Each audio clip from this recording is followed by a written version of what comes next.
Baik, terima kasih atas kesempatan yang diberikan kepada kami kelompok 3. Di sini kami akan mempresentasikan hasil diskusi kami tentang manusia dan lingkungannya. Saya Aponia Rini Asnitai sebagai moderator. Saya Kristiani Ninotaito. Saya Ferdinandus Ordin.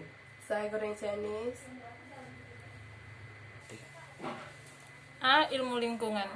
Ilmu ini mempelajari tentang hubungan antara jasad hidup atau termasuk manusia dengan lingkungannya. Suatu ruang lingkup yang luas dan berkaitan antara berbagai macam ilmu, antara lain sosiologi, epidemiologi, kesehatan masyarakat, planologi, geografi, ekonomi, meteorologi, hidrologi, bahkan pertanian, kehutanan, perikanan, dan peternakan. Pada dasarnya, fragmentasi ilmu pengetahuan atau sains ke dalam ilmu-ilmu yang lain disebabkan karena 1. Studi yang terlalu menjurus dan mendalam. 2. Penelitian ilmiah di masa lampau.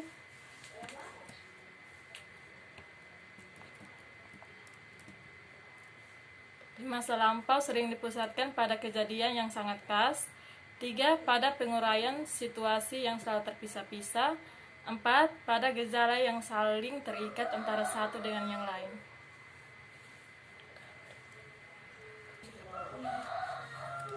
B. Etnologi sebagai dasar ilmu lingkungan. 1. Individu.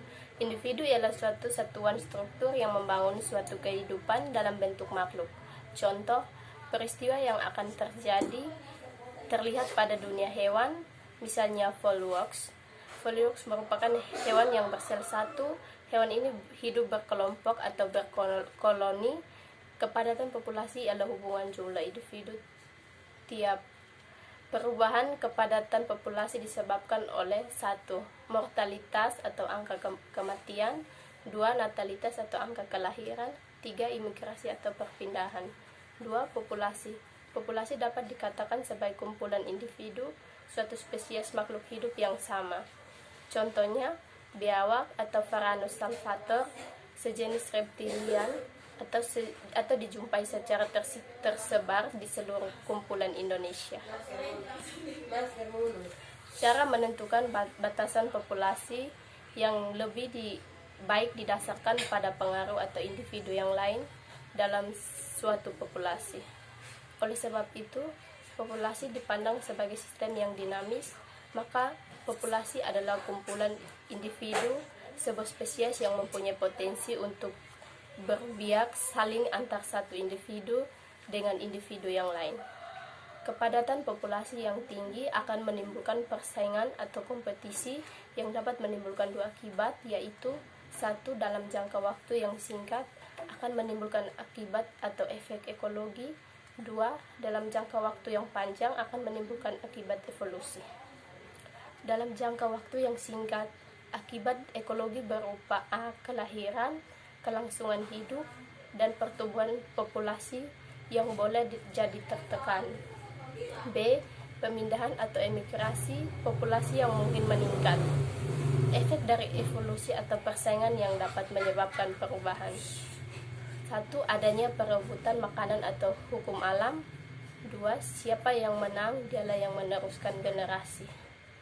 Ada 2 faktor yang dapat menurunkan daya biak populasi, yaitu 1. Faktor tergantung pada kepadatan populasi itu sendiri atau density dependent factor. 2. Faktor yang tidak bergantung pada kepadatan populasi atau density independent factor.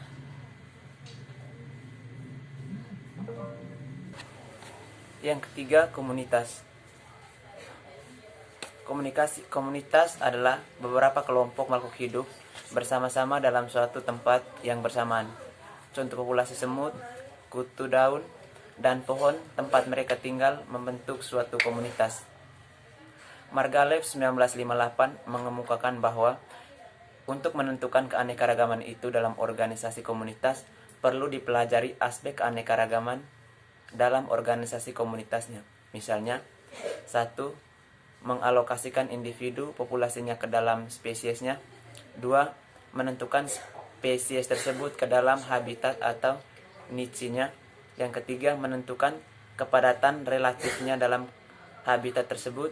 Yang keempat, menempatkan setiap individu ke dalam tiap habitatnya dan menentukan fungsinya. 4. Ekosistem. Tingkat organisasi yang lebih tinggi dari komunitas adalah ekosistem. Sinar matahari merupakan sumber energi dalam sebuah ekosistem yang oleh tumbuhan dapat diubah menjadi kimia melalui proses fotosintesis dan seterusnya diolah dalam proses metabolisme. Beberapa bagian jaringan hidup yang dibentuk seperti daun, buah, biji, dan ubi dapat dimakan oleh herbivora. Di dalam tanah dijumpai dua jenis mikroba, yaitu mikroba pembusuk dan mikroba mengurangi.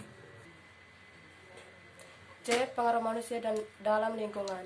Manusia dengan pengetahuannya mampu mengubah keadaan lingkungannya sehingga menguntungkan dirinya. Pada zaman Neolitikum, kira-kira 12.000 tahun yang lalu, nenek moyang kita dari berburu kemudian memelihara hewan burungnya.